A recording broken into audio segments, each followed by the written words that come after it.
Hey guys, we're doing something a little bit different today. We're going to do a springtail culture, at least how I've been doing springtail cultures. So, right now, I've got 2, 4, 6, 8 successful cultures going right now.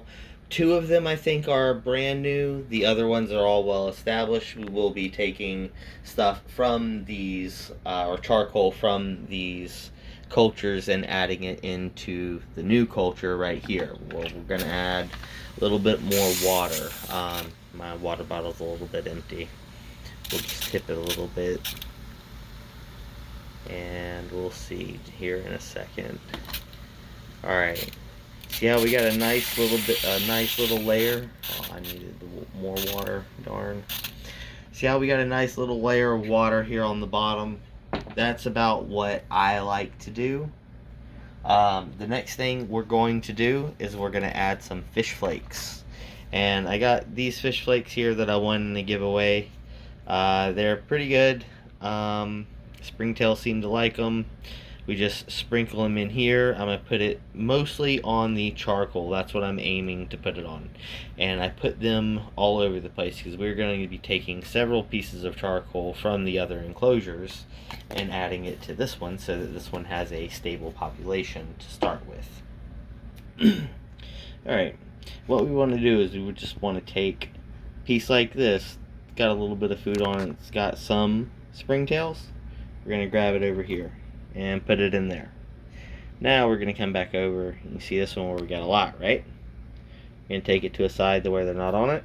We're going to flick them all off. Now we look. A couple of little ones are still on there. That's fine. We'll leave those for that culture to have, its babies. Alright. So we're going to do another one from another culture. This one's a little bit better. This charcoal is fragile. It's got a fair little bit of them on it. We're going to take it over here and we're going to add it to this one. We're going to trade it out for this piece. It's got some food on it, and we're going to give it back to these guys to where they're eating a sweet potato.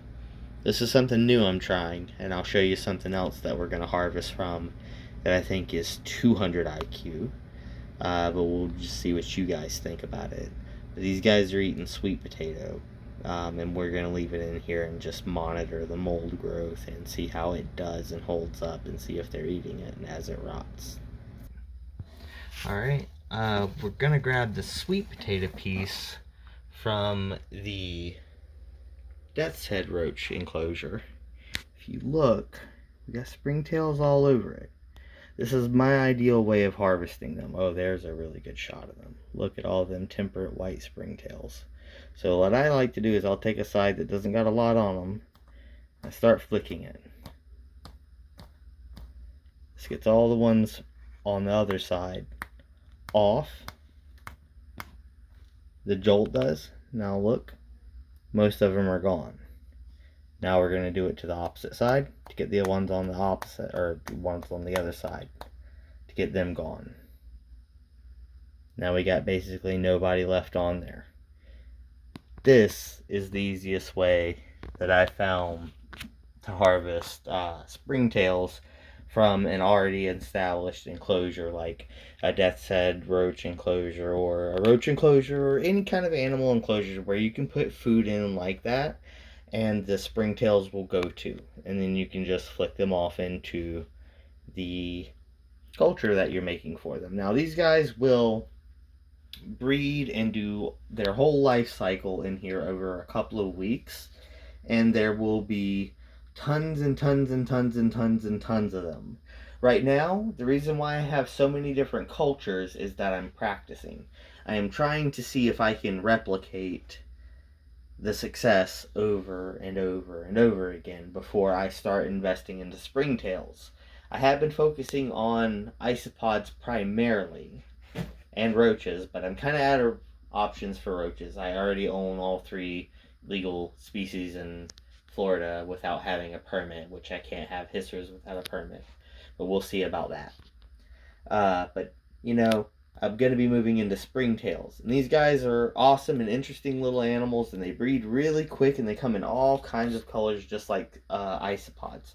You can get them blue, red, pink, orange, everything that you can think of. Yellow, oh my goodness, they're just great. They're all kinds of shapes and sizes. They're awesome little animals.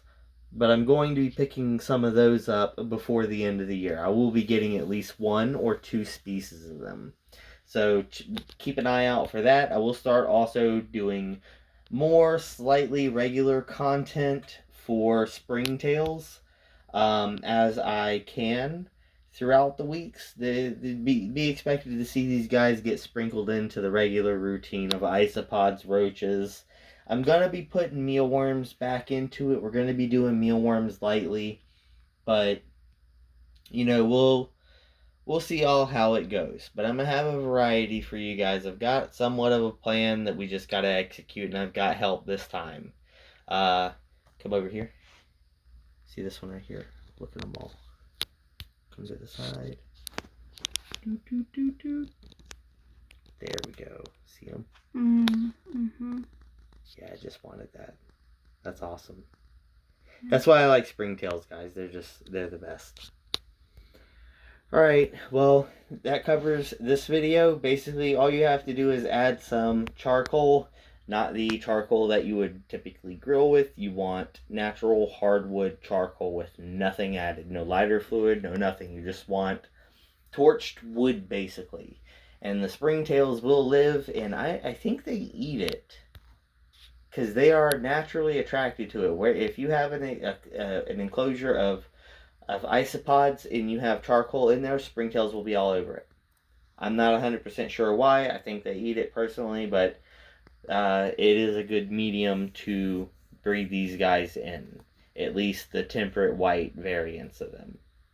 But that covers the video for today, guys. Y'all have a great and wonderful day.